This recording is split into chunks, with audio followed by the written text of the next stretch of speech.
welcome back to the channel. My name is Matt Dickinson, and we have been working on the Hardiman project, or at least a revival of Hardiman.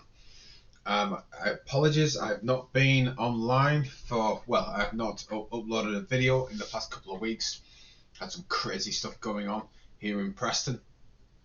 We've had some of the international leading experts in exoskeletons come to the UK, and we've had a lot of stuff going on with ASTM. It's been absolutely brilliant, and a friend who's from ASTM, we've been working on this as well. So it's so many things going on. But what I thought I would do is do a bit of a revival, not revival, a bit of a catch up as to what it is that we're doing and why. So very quick overview. Hardiman in the 1960s was a GE project working with the naval, I think it's the Naval Research.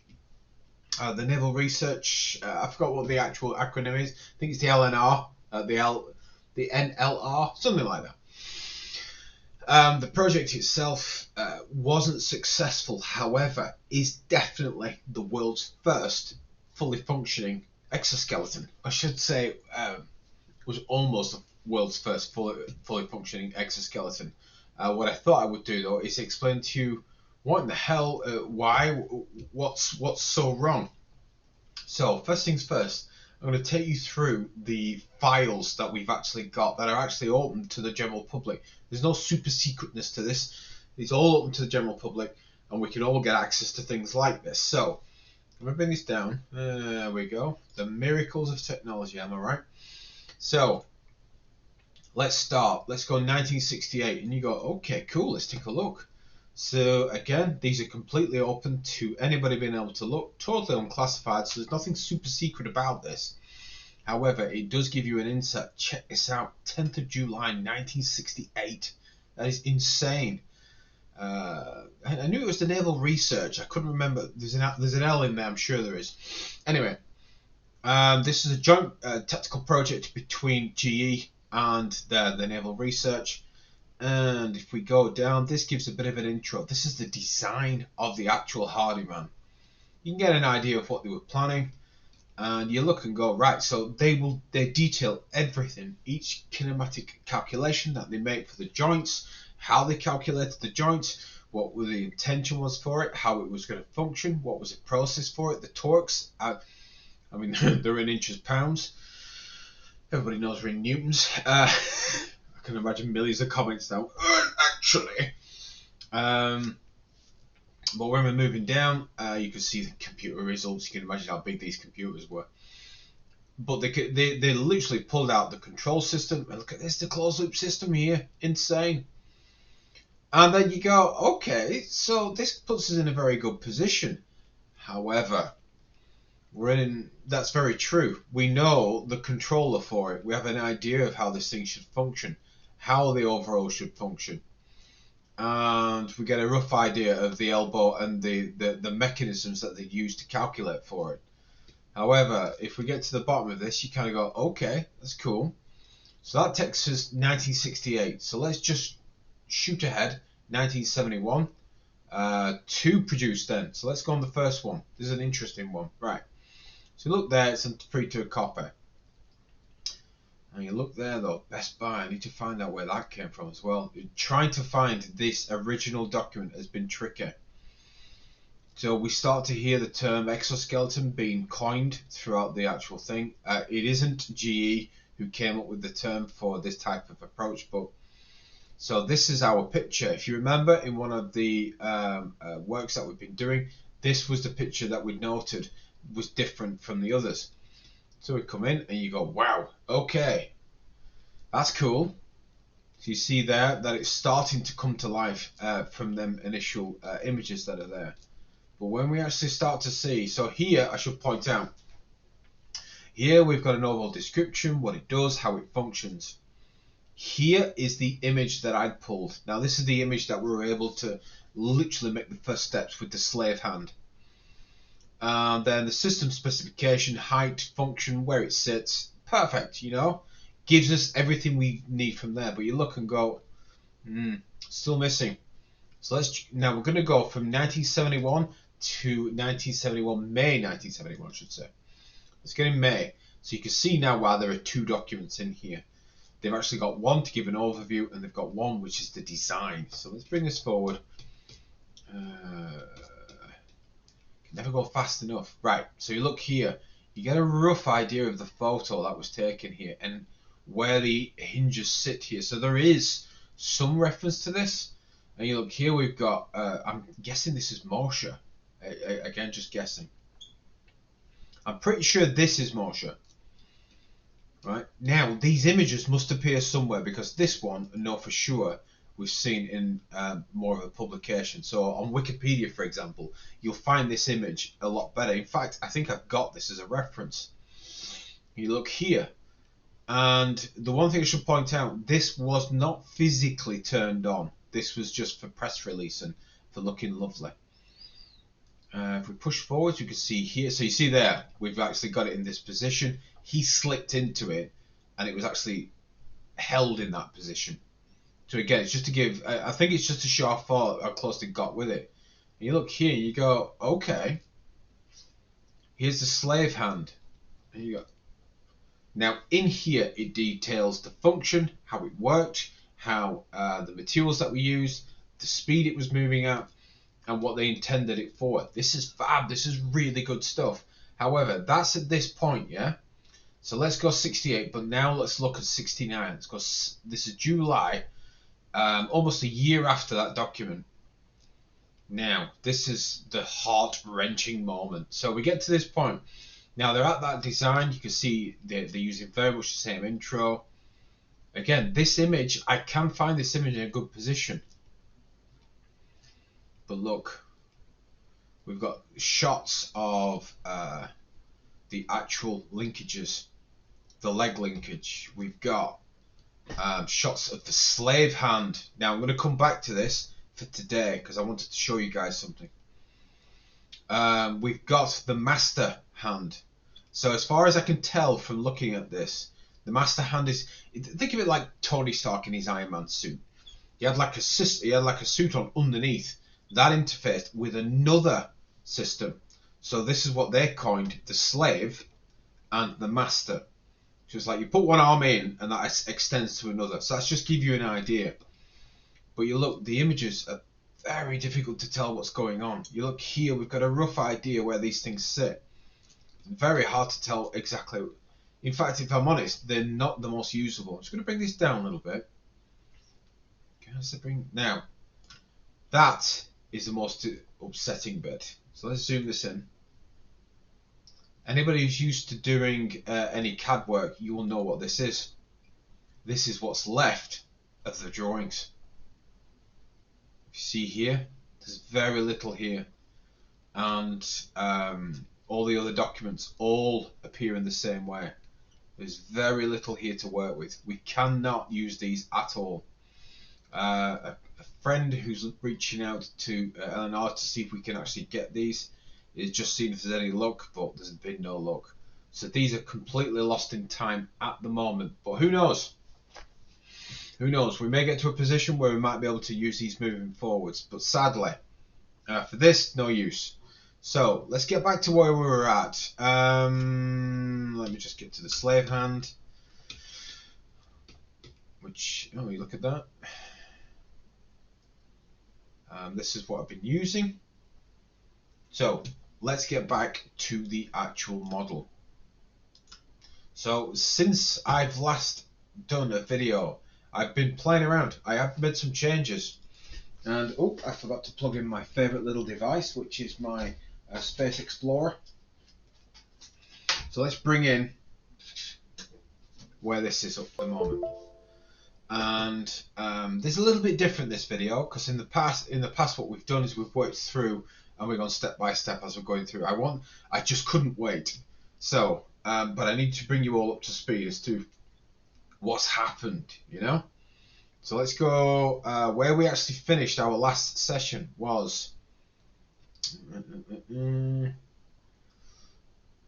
here. Just double check. Yes, there. So this is where we'd finished our last session, just onto here. And from here, what I've done is I've just worked even further on this, just looking through and just looking at where everything sits.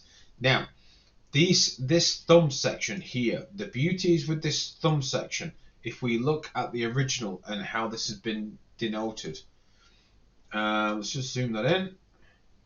You can see here where them axes sit and the actual angle that you had to achieve.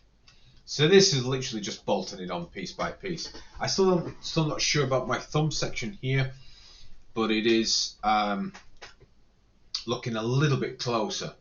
Now the only issue I've got is if we look, I'm really struggling with this bit. Hang on, let me just find a good image. So the Hardiman exoskeleton. I'm just on Google. 1 minute. If we look here, so this is what I'm referring to. If we look here, let's open this up in a separate image. Look at that. Now, if I just zoom that in, we've got this section here, and I'm struggling to just figure out what this section is actually doing. I think it's the operator hand.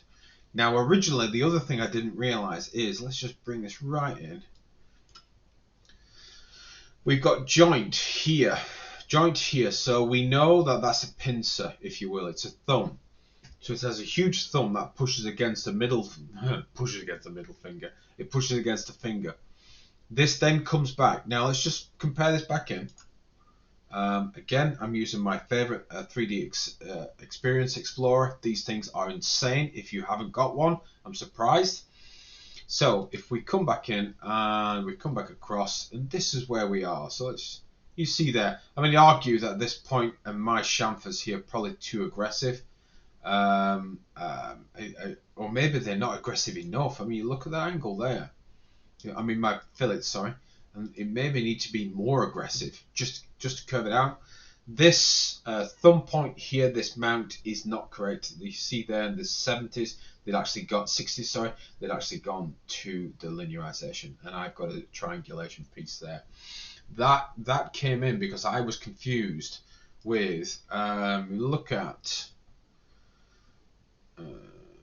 oh, you see there in that drawing there, it actually is.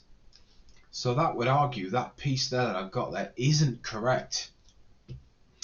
It's okay, we can make that change. So we come back again, let's just take a look a little bit further, zoom it all across. So it comes down and then comes across. Now, an important element here is if I just bring this round, you can see there, it comes round, but mine is more filleted at this point, almost looks like a large angle that sits around there. So it's an interesting one that is coming to that position. Then it moves upwards. Now this is the bit that I missed. I don't know who spotted this themselves. I'm sure there'll be somebody on the comments who can actually tell me this bit. Look there, I didn't realise that's a joint. It's a tiny joint, but that is a joint. So that would suggest to me that if this is the operator's hand, that means that this here has to be some rubber or some type of a cover where the arm goes in, and then it's if you will, it's a wrist. It looks like a wrist, and I think the slave comes in and engages at this point here, and it's took me a long time to figure that out.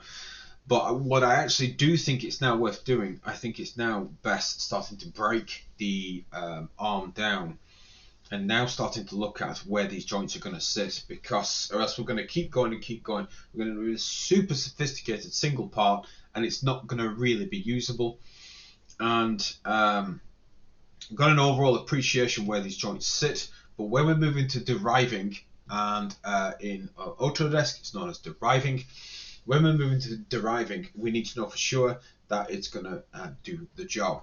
So that's what I think is going to be the best way forward with this. If you do want this model, do drop me a line on do put a comment on YouTube, on comments below I should say, and let me know, and I'll attach a Google Drive spot so we can actually get the model where I'm up to. So if you look here though, that is definitely hinge here. This, I'm still not sure what that is. I think that's an assembly point.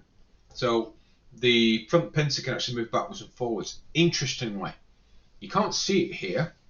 I couldn't see it very well at all. But that's actually, there is actually a linear actuator, or as they could call them, servos. Well, there is an actuator inside of here or down here. Where exactly, I'm not 100% sure. But let's just get back to the document. I need you guys to see this just because it is very interesting stuff.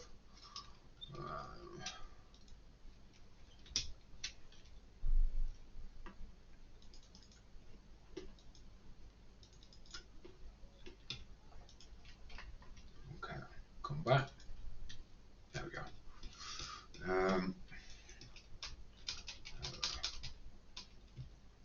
Right, so, there. Look at that. Now I know what you're thinking. You're thinking, what the hell is he talking about? That is the thumb section. So you look at that thumb section with multiple anchor points. That is a triangulated anchor point. Anybody who's done this before will know this. That must connect to thumb, and this will be your axis, or this will be your axis, and I think this connects somewhere else. I think these two separate pieces move independently, which is an interesting way of doing it. Very interesting way of doing it. Just because for a thumb, I think I thought that they may have wanted to have multiple linkage onto it, but that is a shot of the slave hand. So if that's a shot of the slave hand, let me bring this back across. Let's bring this out. What I've tried to do here, so let's just change the view over because it's a bit difficult to see. What I've actually tried to do here is emulate that fact. So what we've got now is a representation of the slave hand. So if we have these sections, you can see here it pins out. Look there as well. This is sectioned. This is not a one huge piece. So to give you an idea, if we just navigate around the thumb, it's sectioned. It is just, I mean, arguably, I think there's a plate across here, but it's just a point of axes, you know, we can see what's going on. Now I think we have linear actuator between here to here, which is interesting. And the only thing I'm still not sure about is this. Was this even used? I just don't know yet. And I think there's more in this section, but I've not completed that yet. And then let's navigate back. Now, if you remember originally, I'd done it a particular way where this was all very amalgamated in. So what I've had to do is go back to the original design look and then realize that plate to here allows for axes. Now the problem is, you know what it's like, there's always a problem. So let's just see if we can get to that original drawing again. Let's find it down. So the problem is here is what we're looking at is, let me get there. Right, so let's just zoom this one in. Now we've got as it's coined here, the operator. And then we have interface here, but it's this section we're interested in. And I think this operator is 10 degrees for, is position for head and axis and how the person's head is moving. The trouble is a lot of the drawings do not denote exactly that it rotates and to the degree that it rotates. So I'm a little bit unsure, but one thing I was to consider was, if you consider this, we've got that rear point of axis. Oh, in fact, hang on a minute. Have I just spotted where that comes from? Oh my goodness! Look at that. It's actually told us that. Yeah. And I'm sitting here saying it doesn't note it, and there it is. That's it. Axis 13. So axis 13 in this case is that. And looking at how that drawing's been derived, looking at the drawings, it's actually there. I don't believe it. Right, so let's come and bring it down. You look here, we've got the plate there. It's actually telling us that that's moving. Okay. So that's the wrist. Oh, yeah. Oh, my God. How do I get up in the morning? How have I even fastened my shoelaces? Everything's Velcro. There's nothing wrong with Velcro, by the way. Jokes aside, the only thing that I am missing, you look at how that's looking there. If we bring this back and then we're going to flip this over like that, that's what we're looking at. Which, you know, cool. That's cool because we've got that now, which is great. However, this box. So before moving forwards, I think we're going to save this base part, and then what we're going to do is, in fact, you know what I'm going to do after this? I'm going to attach a SharePoint for this model where you can actually download it and chop it up and do as you please.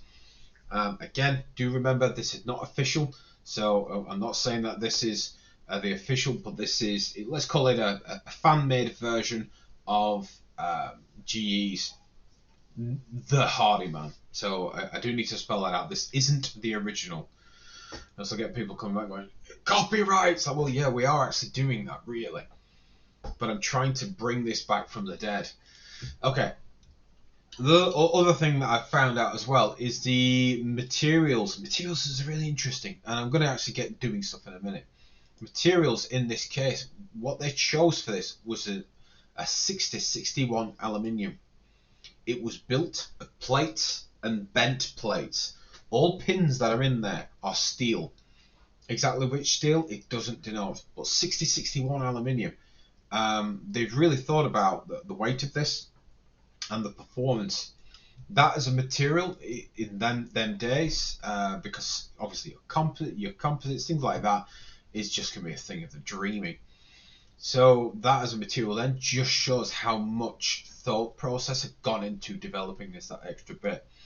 So what I'm going to do is I'm going to now move to breaking this into an assembly, getting this moving in the right direction.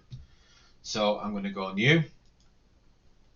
And with this now, I want to do a part. And because now we do now to really need to know exactly what in the hell we're going to do. So I'm going to go derive. Now deriving this is fab. I love this. So look here, I've come on to derive, and there we go, Hardiman. And it asks me now exactly what do I want to import. Do I want to import surfaces? I don't want to import the surfaces. Oh, sorry. I just want to import just everything really. But really, I don't want... Oh, it's going to make me import all that crap as well. Well, never mind. We'll just delete it out. So I click OK. OK. And let's just check what we got. Oh, wait a minute. Have I just brought it in? Oh, no. Good. Right. So let's check what we got. We got them pieces. So there's going to be a combination of many different pieces now. So I'm going to go you, and you. In fact, no. What I'll do is delete. Do it proper. So I'm going to go delete. So it says faces here, but I don't want to do faces. I want to do full pieces. See there? So what I'm going to do here is I'm going to get rid of you. Click OK. And then I wonder if I can bring out the other one as well. Can I bring out the other one? Edit. This would be nice. Come on. Oh, look at that. Look at that. Perfect. So we'll rename this as I'll call it thumb axis 15 based on the drawing. So that's axis 15. Look there. So if I rename that as an axis 15, and what we'll do on this is just rebuild the hand, and then I'm going to save it. So I'm going to save as, and I'm going to call that thumb axis 15, which is fab, right? So now it is relatable directly to our drawings and what we've been putting up. So that's axis 15, and it is thumb, right? So bring that back. And now all I do now is I do the same thing again. So let's go axis here. The reason we have the base is it gives us that overview. Is it even remotely right what we're looking for? And because the time that we'd spent to get these estimates correct, it's more of a confidence in what we can do. So I'm going to bring that back in. I'm going to go delete. And I'm just going to get rid of you, get rid of you. Tell you this. Go. Oh, don't be like that. Oh, wait a minute, because I didn't. Oh, I brought it in as a different type.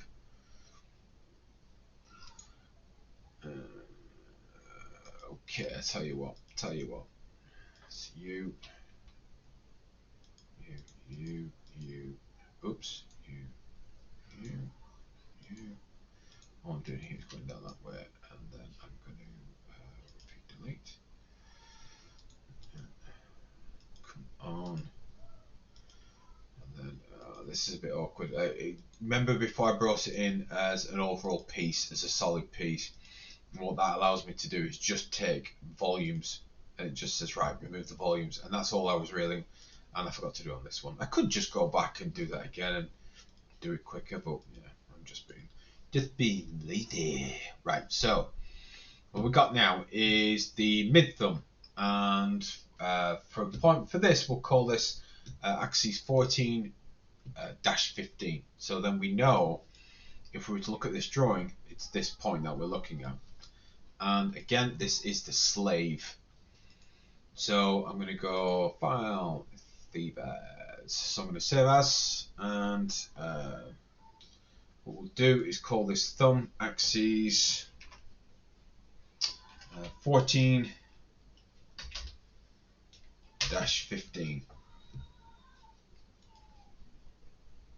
So now what we've got is we've got two pieces, the so-called puzzle.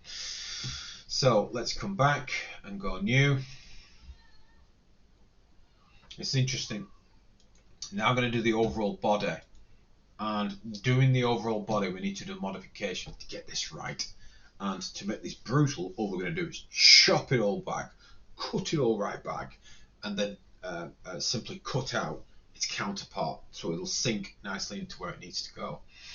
So what we'll do is derive and come to here and click OK. And now what we got is we've got it in here. I'm going to go delete. So we'll go to section pieces, go U, OK, repeat again, and again I'll go U, OK, delete, and then I'm going to. This is interesting. You see this piece really. I think it's attached, but I'm actually going to remove it. And what we'll do is we will bolt this to it, because if you look at the actual drawing itself, that looks like it's been attached afterwards. We have a seal point here and some type of interference here. So that arm, I think, goes through there and then into here. Well, the master goes in through here and then into here. And as a friend told me this week, this is actually pneumatics. So with this being pneumatics, it's really interesting how this is moving. So let's get back to the actual original drawing. And you'll see here, I did actually start to cut that back to actually give it some profile. Now, what I'm going to do is just call this M hand. Let's go save as. We'll go save as. We'll call this M hand.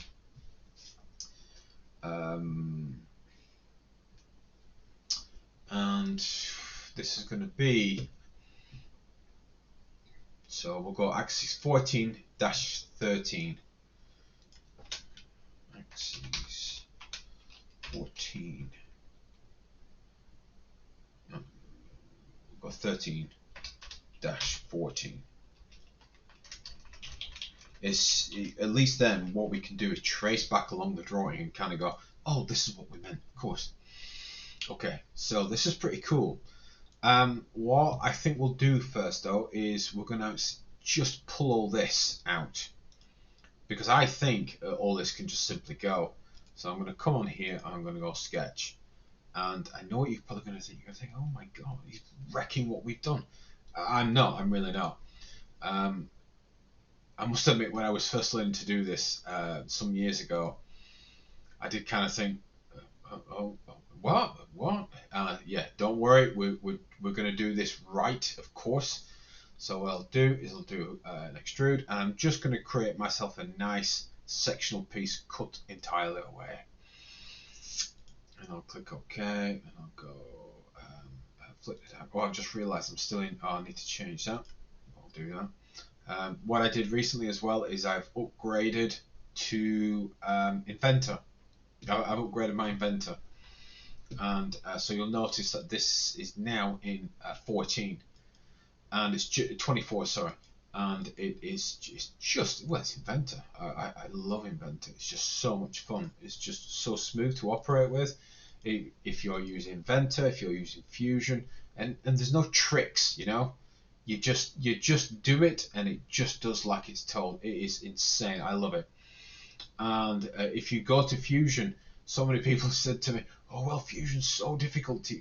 Fusion is not hard to use at all. It is, in fact, it's just such a pleasure. And the thing is with Inventor, if you're an Inventor user to a Fusion user, the beauty is, doesn't matter. Doesn't matter at all. You can simply shift in between. So yeah, I mean, if you are a big user of something else, apologies. I'm not trying to make it sound like that your weapon of choice is anything less. But yeah, I'm quite the avid fan at the moment. Well, not at the moment. I've always been the avid fan of Inventor, just because it's just fun. It's just fun all around, and yeah, it's a great software. So all I'm doing here is I'm brutally just cutting stuff back, and I don't know if you're happy with this, if you're not happy with this, whatever you're saying with this. You'll see, oh, this is a good thing, right? So you look here, I've gone to cut this back, and it's going, which solid do you want to use? This is because, if you know, I've been doing this, but I've been doing this in sections, so we can easily attack and remove where need be. Look at that, still in inches. What the hell? What the hell?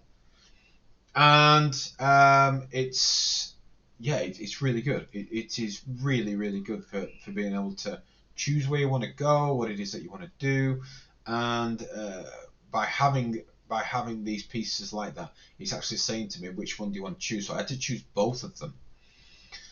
And you look there, we still got that. Now the interesting thing is, it makes me wonder if it's, because if I've forgotten to, I'm just going to delete this. I know it feels like we're going backwards. In ways, we are going backwards, just because I just want to check something. I mean, I'm going to start cutting all this back. If I'm cutting all this back, why would I be even wasting my time on multiple? Oh, look at that. Beautiful. So I'm cutting that right back. So you see now, this is going to make my life so much easier. So what I'll do here is go back to this again, over here, and I'm just going to, again, I just love Inventor. I'm just going to come onto here, and I'm going to, let's just go there, and we'll go through all, not that way, that way. Bring that in, we've got a nice flat plate. And I'm going to repeat this on the other side. A few ways I could do this. I could either pull it from this drawing and tell it to just do it from this point and cut out, or I could just mirror it. It doesn't really matter. There's no real super secret sexy way of doing it. It's just getting the job done. So there to here, and we'll go XY. Point that across, and then boom. So now what we've got is a nice smooth interaction between them both. I'm going to fix these areas here. I think we're moving to a nice chamfer around that area, just to have the minimal. And that's me guessing, so don't shoot the messenger. That is really me guessing about how that will really function from there. So what I'll do on here is I'll snap in and come this all the way back, and then I'm going to come to here and then bring right out to there, something like that. And now you look there, look at that. So based on what we know, that suggests, yeah, it's not going to work as nicely as I wanted it to. It's not a problem, but you know, you kind of go, oh, that means I've got to do work. Okay, so I'm going to coin that into here, bring that right across to there, and then click OK. Then what I'll do is, you see here how it's now already black. This is just because it's already linked to its relationship of its counterpart. In other words, less work. So trim that right back like that. And now what I'd like to do is bring this counter piece here, here, and here. And the miracles of Inventor, I say it's not just Inventor, many softwares will do this. To come to here and get that point, and then let's pop it right the way around and go to cut out, and I'm going to go to this point here and then remove. Now what we've got is, let's come back, we need to come back to the original drawing. So we've got this unit here. That to me says that it's on the inside. If we look at the drawing, it is on the inside. I don't know if they did this. This is me putting it on just through experience. I'm putting chamfers on here. Chamfers deburr interactions and they stop sharp interactions and grinding. They'll do an awful lot. And this is me guessing that they put chamfers on. Beauty is, if they didn't, I just pull them off. Not a problem. But that is looking pretty good. So now we know that we're now looking at 13. This is axis 13. This is axis 14. 15 is the upper thumb. And let's just save that.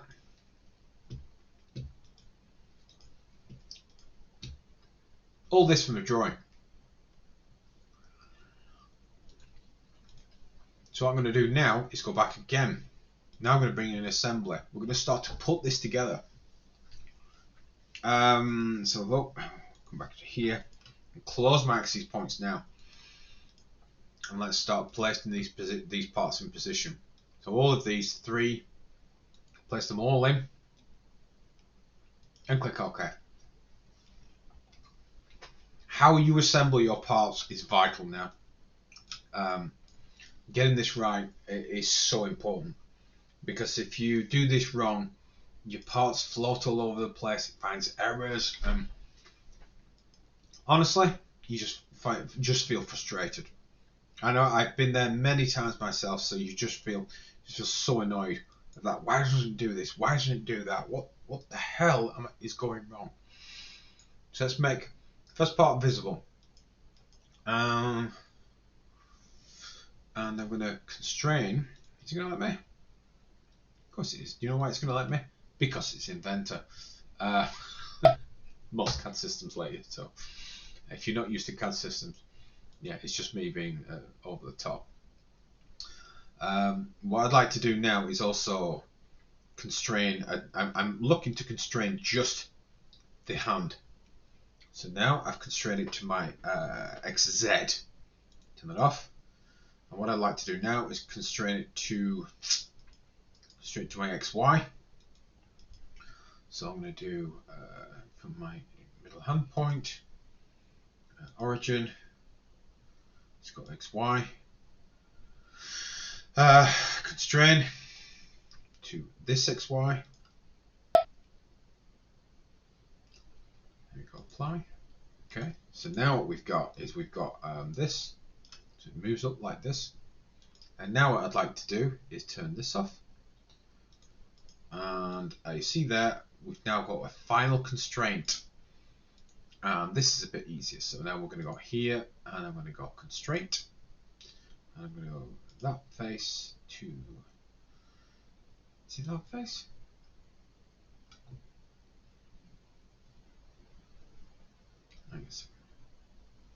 Is that going to, I think that's going to error. Right, yes, that's going to error. So cancel that operation for a second.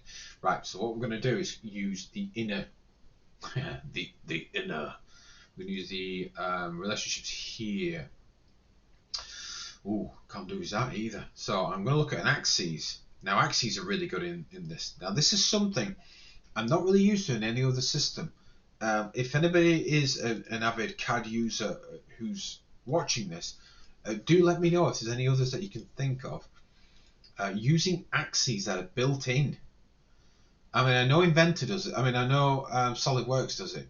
but I've never done it on anything else but look at that. So I've got my axis point here. So can you allow me to? Oh, it's not even allowing me to pick a point for an axis here. Okay, so let's go. I'll go point. This point.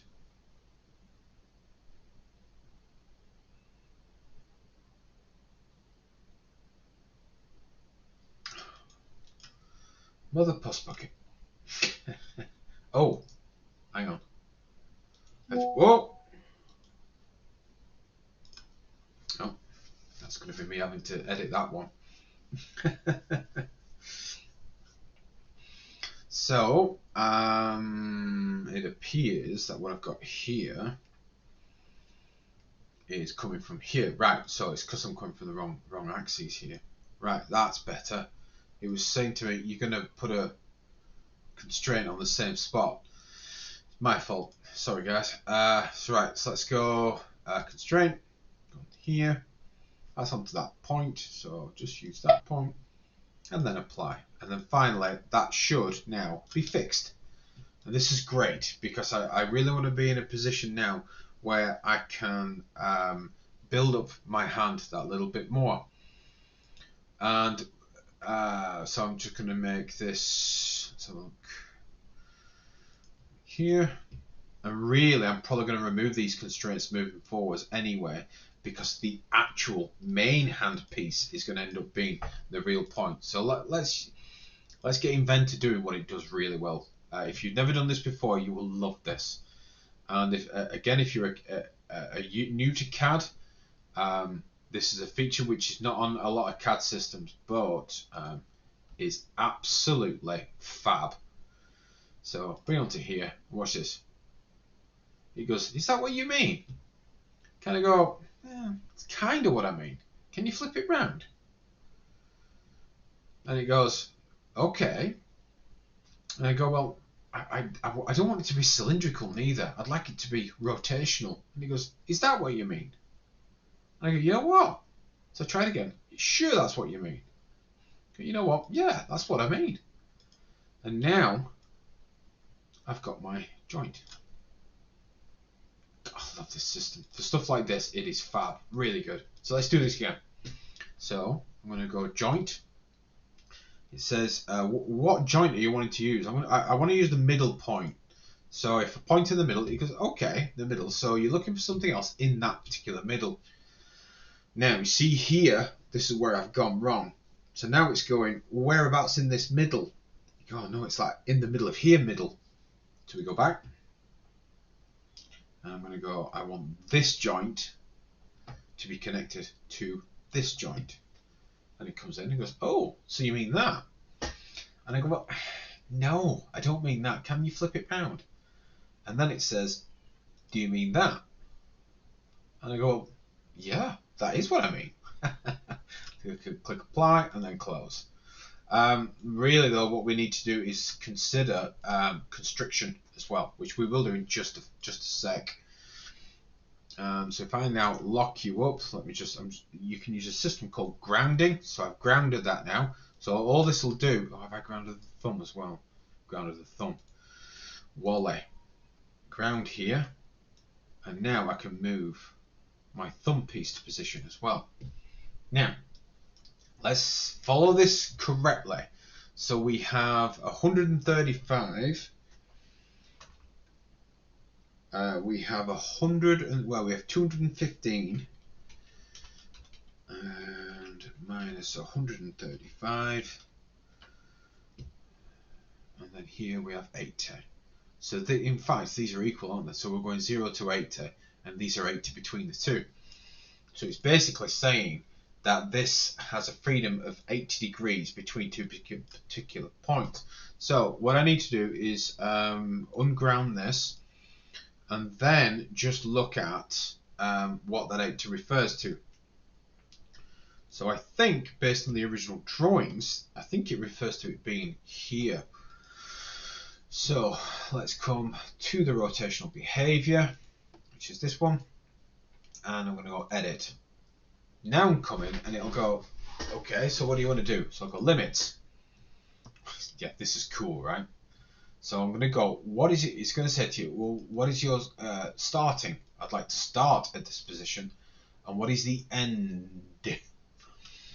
So it says, I mean, the original actually says that this should sit at 135. So let's just check. 135. And then what it says is it should finish at 215. Again, this is using the original drawings, so I'm not making things up. So I'm going to click OK, and let's see what it does. Look at that.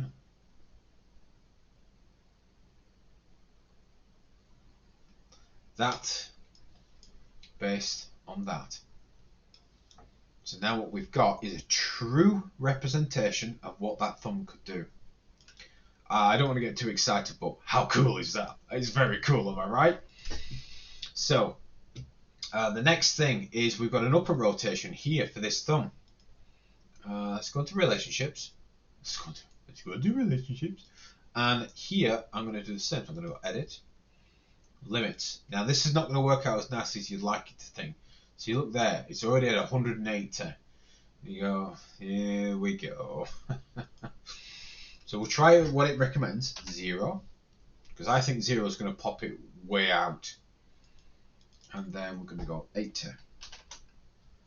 And I don't think this is going to do what we want it to. But let's give it a go and see what happens. Yeah, look at that. Yeah. Oh yeah, yeah. So referring to axis 15,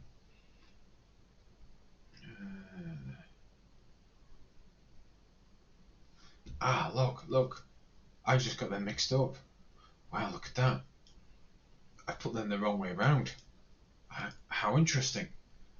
So really, based on the axes that we have, if I go back to this, and I just wonder, can I just simply do the same thing again? 135 to 215.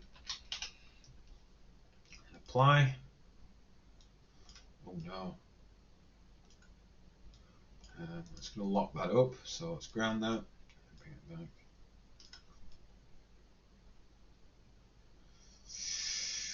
back. No, I mean,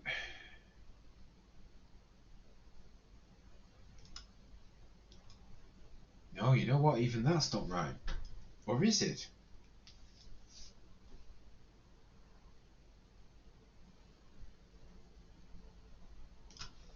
In fact, hang on a second. Is that the maximum extension it has?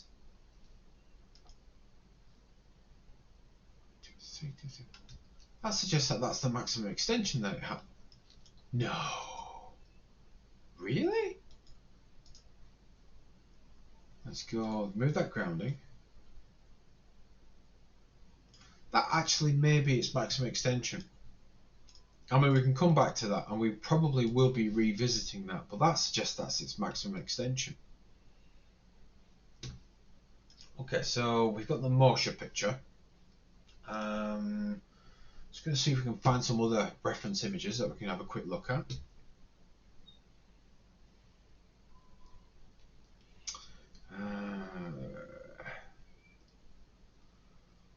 No, you know what? What about down here? Can we pull some images from here? Yeah, look at the position. You never actually see it further than that. I've just realised that it didn't have the biggest grip. Oh, maybe it did. Okay, so that's what we got. So this is where we sit at the moment. Now, I have a quick comparison to our original drawing piece. Bring that over, and then let's just zoom that out just a tad. Just flip this over. Yeah. So this is what we're looking at. I mean, my angle here is, yeah, it's not big enough. Look at that there. It's huge. And we have a reference here to, we've got a plus or minus 30 degrees that we need to work on. And yeah, so you look now, we've actually got that section. The only thing I don't know is these holes. I fluffed these holes.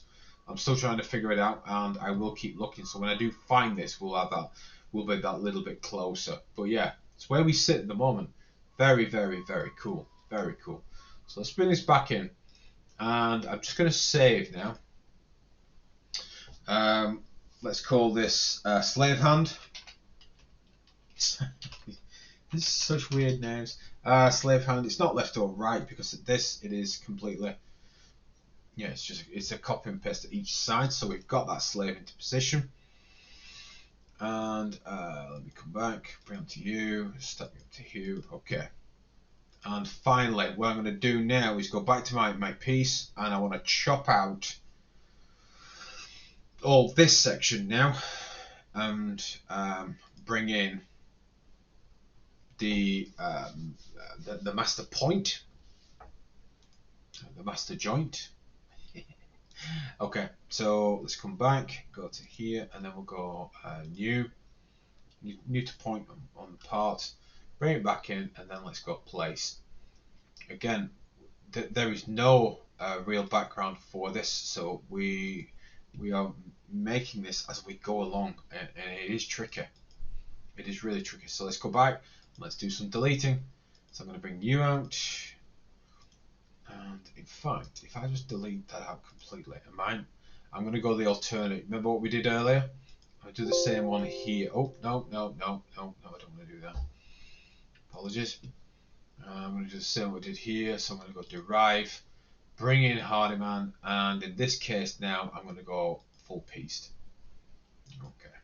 Right, so now let's go delete bodies. You.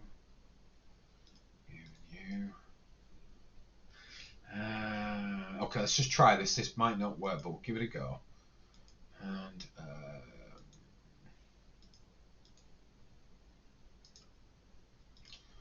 let's go delete. Can I just bring you out? Can I bring you out? I can't. I don't think that was a good move. I'll go back. Let's do another derive. I'll bring it back in conventional. I just want to make life as easy as possible, but it needs to remain consistent so everything fits. It's alright doing this, but if we get to the point and nothing fits, you go, brilliant. Well, that was a waste of time. Let's go bodies into here again, then go OK, and keep going down. We'll just work our way through this now. And there. I'm pulling that out just because we don't know where that sits as of yet. So, next piece with this is a little bit, it's kind of straightforward. This does need to be fused, so we will fuse that. So what I'll do is, let's have a think. Really, all I need to do is be able to separate these two. Once these two are separated, this whole mask can be deleted, and that's what we'll do. So let's come back and we'll do a sketch on here, and then given that we're going to use that rad probably as the fixture point. We may need to change that, and we probably will change that by definition. But what I'll do is, in fact, no, 1 second. I've got an even naughtier way of doing this. Cancel. I'm just called cancel. Back onto here. Let's find that. Let's find that rad. Where is that rad?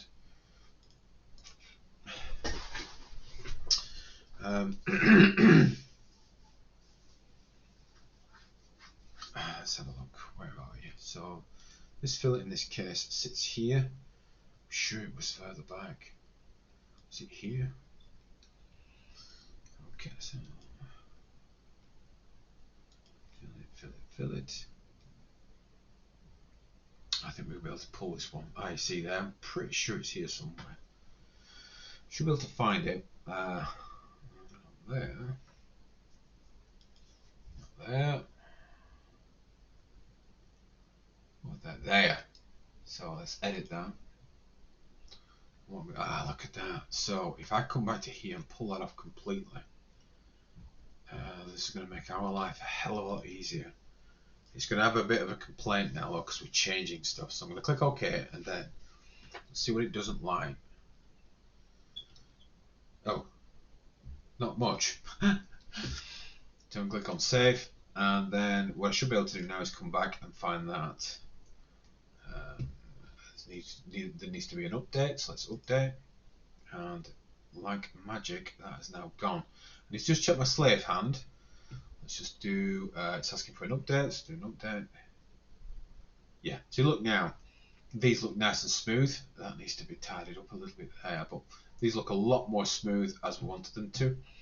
So let's come back onto here, and what I'm going to do now is I can smoothly, just nicely come into this, come onto my sketch, come onto my sketch here, bring this right across, and I will simply go, you pull that right out, and I need some freedom within this joint, so I'm going to go about, let's go about there. And yeah, so let's just see how that looks. I don't think this will be fixed right away, but we'll go steady away with this, because I mean, really, if I'm just thinking right now. Apologies, I'm just thinking. I'm just thinking about size-wise and making sure that we create a true division.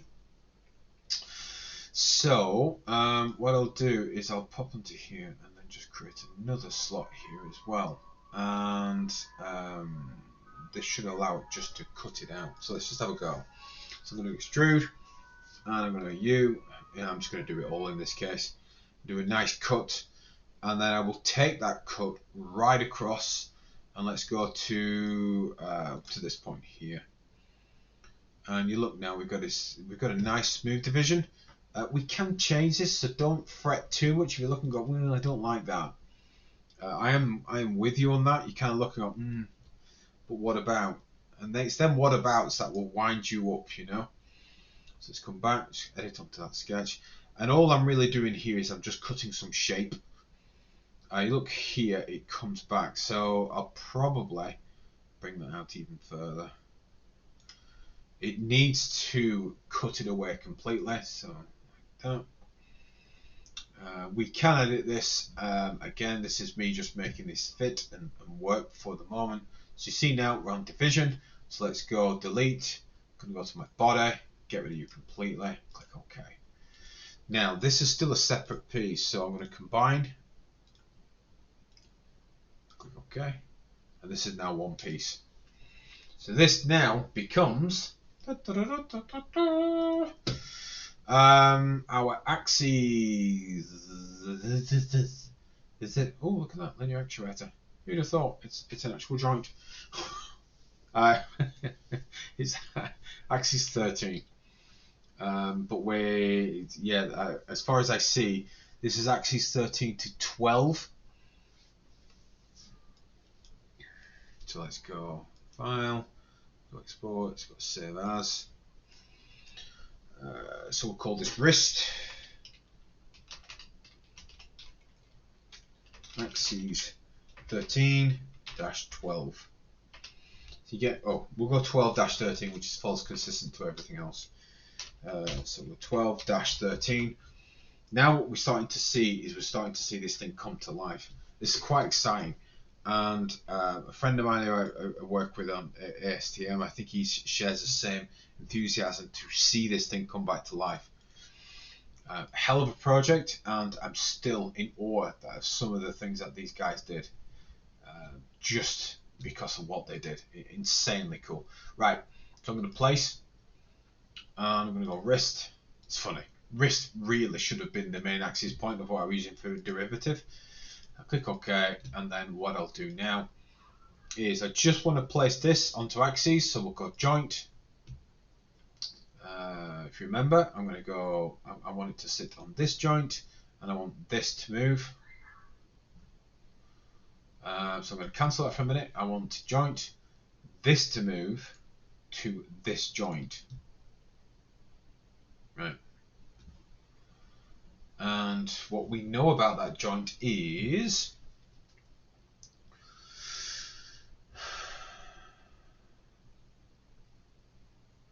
you can move 35 by 35. 70, isn't it? So it wants a limit. So that's 0. So let's give it a starting of 90. Okay. So let's go, I can't remember if Inventor wants you in, yeah, so we're going to go minus 90. So with that minus 90, we can go,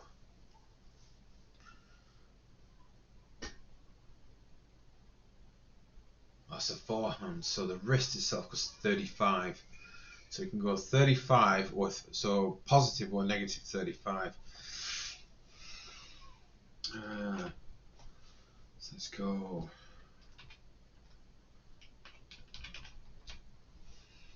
So it's, so I think it's 55.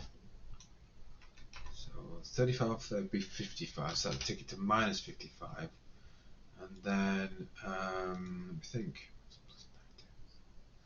125 minus 125. Let's try that. Apply. So this now should just tilt upwards and tilt downwards.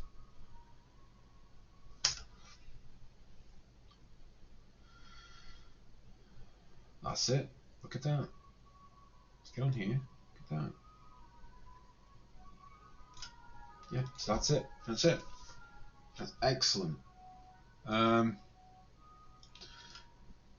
I'm not too fussed on the pins just yet. I just wanted this to move as it should have done, which now it does. We know exactly how this thing moves. Interestingly, that's blew my mind at that. Of that being its position, how it runs. Now that is true to spec as well. So that is exactly how much the arm could move. And you look there, that shows to the tilt. Now, let's just do like we've done before, some verification. I'm going to push this right back, get to some images, and let me just see if we can pan these up a little bit. Here, look at this. I think this is the one I was thinking about. So there's Hardiman there. We can see there you've got a tilt. What about here? What was the one of Morsha? So yeah, so it is actually tilted. So if you look, again, this is just me really verifying. Well, not verifying, just testing to see is it actually something that we're really after. So let's tilt this back, tilt this over to here, something like there, and then if I tilt this right up, ha, look at that. Let me just change the visual, just try and emulate exactly what how the image was taken. Turn it into a perspective like this, and then let's turn the shadows on, and then let's turn it to a realistic representation. Look at that. So that, boys and girls, I mean, the only thing I'm still not convinced with is the upper thumb. So axis 15. However, we are starting to look like it should. The forearm to the lower back piece itself needs some changes. I think the operator controller is the thing I'm just not sure about. If this is the case, if the arm comes through here, I think that the original actually has a section cut out here, and I think it's on two arms over here, and I think that is how that thing functions. But it's just a really odd spot to put the master if that's correct. But as a design process, that is a good step forwards. Okay, so without getting too carried away and going on too much, that is the next process of the Hardiman. So today we really chopped back the slave hand. We've pulled it right back. We've actually got some perspective as to how this will move. We've used the technical documents to ensure that our representation of this thing moving is a true representation. Found some interesting things. The actual extension of that thumb was not as big as I thought it was. I thought all the images that we'd seen was of the hand pretty much open, but it wasn't. That was the hand thumb. That was the thumb relatively closed. So really interesting side of that. Nice side effect, discovering that the wrist would tilt by the 35 degrees. Loves that side of things. But now, yeah, we are really cooking with gas. Next step from here is to try and figure out, one, the control box, where does that sit? 2, the cutout for the actual joint for that plus or minus 30, the axis 12. Figure out where that sits, and then once we know where the master sits, we can then start to look at how we put in actuators. For this, when we build this, I'm going to cheat. I'm going to use some digital linear actuators. But we are going to have a physical working model of this, and I'm excited to see how far this is going. If you are excited about this, if you do want to get involved with this, you are welcome to message me if you are part of the University of Central Lancashire, or if you're just interested in exoskeletons all round. Do just turn up in the laboratory. Me and the others who actually work on this will be really excited to actually meet you, to actually show you what we're doing, and to show you what the future of exoskeletons looks like in the UK. And anybody who's watching this from all over the world, again, reach out, get in touch. More than happy to talk to you about exoskeletons and bore the pants off you. Other than that, I hope you found this interesting. I hope you have a great day, and I will speak to you all in a week. Thanks, guys.